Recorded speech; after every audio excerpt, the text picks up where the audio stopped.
Hello viewers, Super GT here. No, I'm just kidding, it's just me. How you guys doing? I thought I'd make a video for you today, a little bit about Raid C, about tactics and things like that.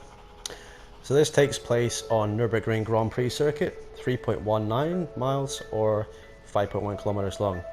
Now I've got 25 GT Sport wins here, so I've got a pretty good successful win rate.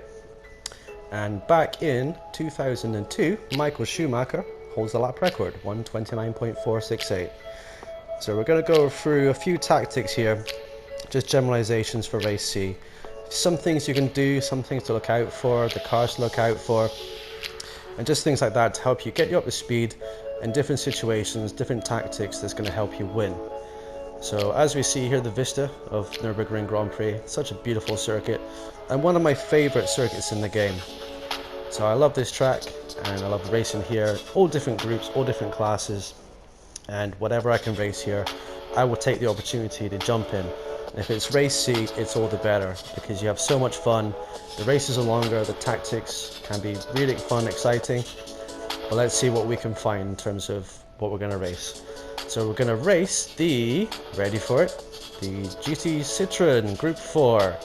Now this isn't a car I touched before previously, before this race I did in groups, race C, sorry. And this car is just a beast on fuel. It really is a good beast on fuel. Now you will notice when we come to the lineup that no one else is driving this car. And this race was from, what was it? It was February this year. So it's a few months back now, and you'll see that. So as you can see, I start here in 5th place. So I'm not going to be on pole, but I'm going to win.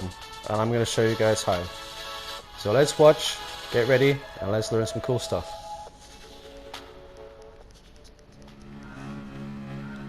Are you ready? Have you done your preparation? Because 19 cars are going to come screaming down to turn 1 right now.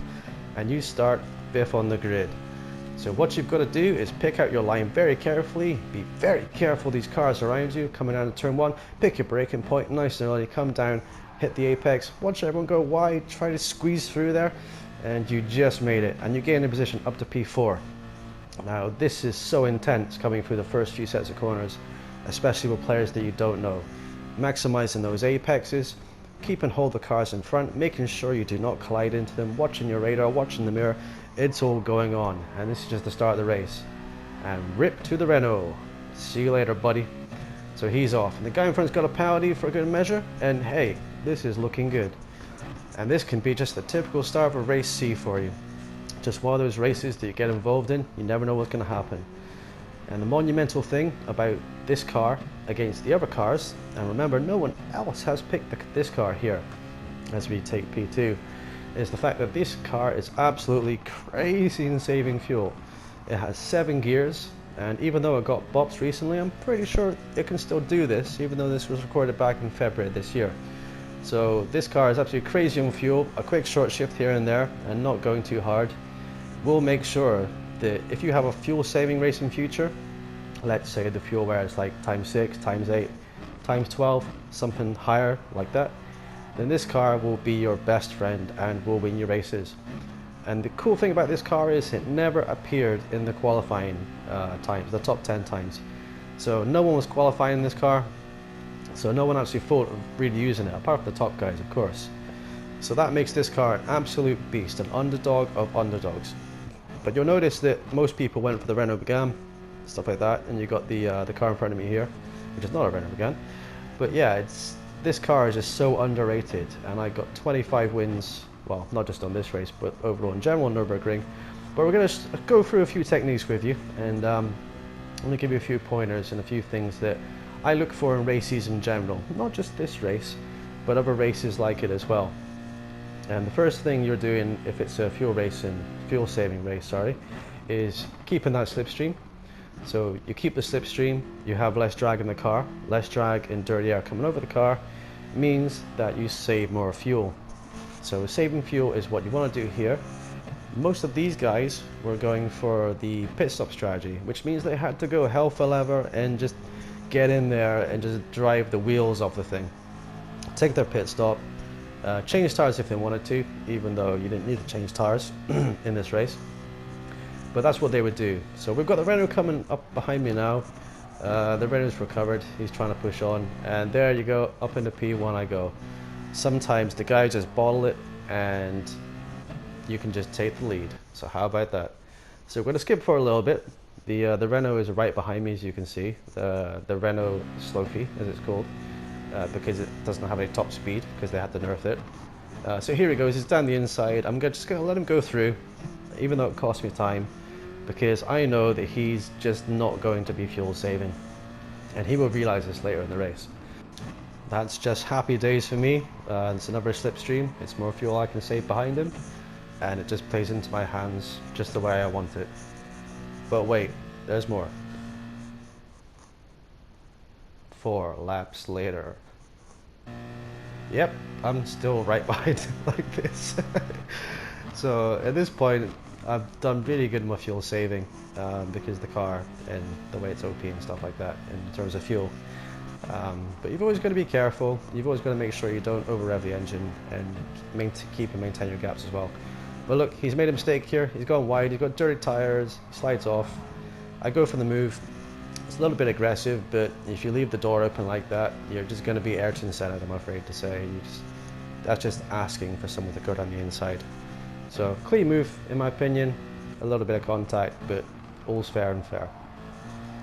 So now we are leading again, and he drops off significantly. So I think he's realized at this point he's burnt so much fuel trying to get into the lead again that he's got to try and save some fuel, even though he does end up pinning as well. So in terms of a generalization, let's say you're doing a Group 3 race or a Group 2 race, and it's a fuel saving race.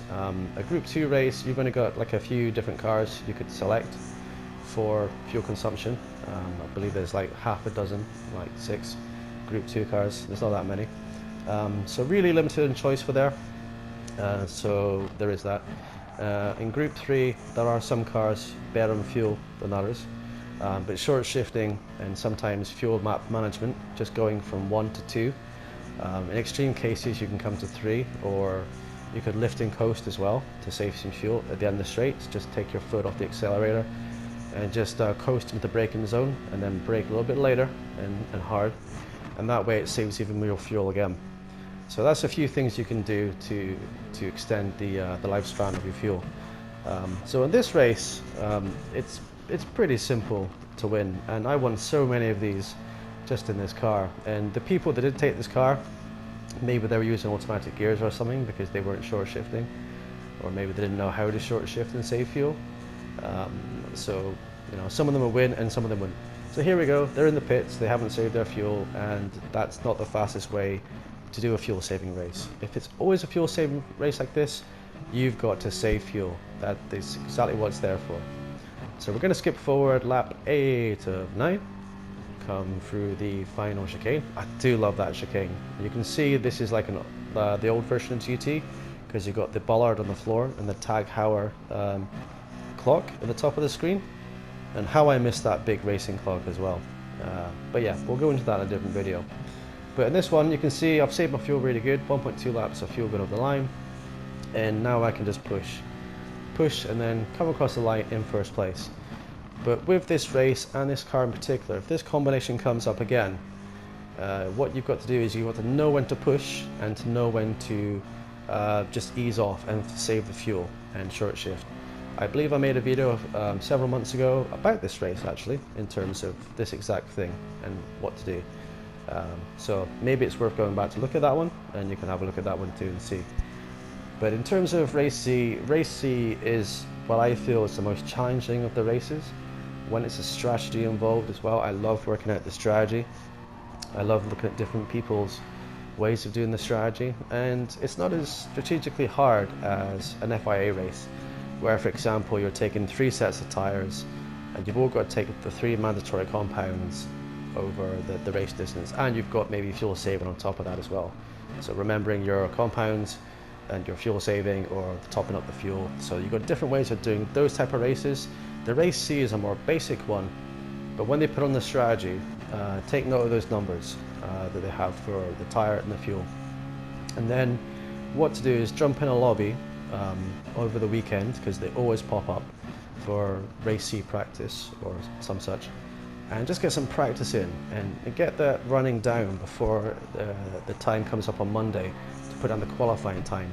And you're already warmed up for the race, and you're just ready to just go and just blitz the competition. And you're going to pick up several wins Monday, Tuesday, Wednesday. People are getting warmed up. They haven't looked to what the combination is going to be. You already have your strategy worked out. You have your lap times worked out. You know how hard to push and when to pull back. And all these things add up to your advantage, especially when racing a long race with fuel and tire wear. So coming through the final corner, we're going to come across the line, have a bit of a wiggle for dramatic effect, because why the hell not? And yeah, so everyone's behind us and lots of nice penalties. I wonder what they've been up to, because I didn't get one. And yeah, the nearest two guys behind me are back across the line right now. So that's how to kick ass. So victory, congratulations, but look at this. This is win number 19. And that was 10th of the 2nd, 2020, 10th of February. So I've won a lot of races since that point. I just want to point this out. But anyway, folks, I hope you've enjoyed that. I hope I've been able to entertain you. Please like, subscribe, and share. Thank you very much for watching. Take care.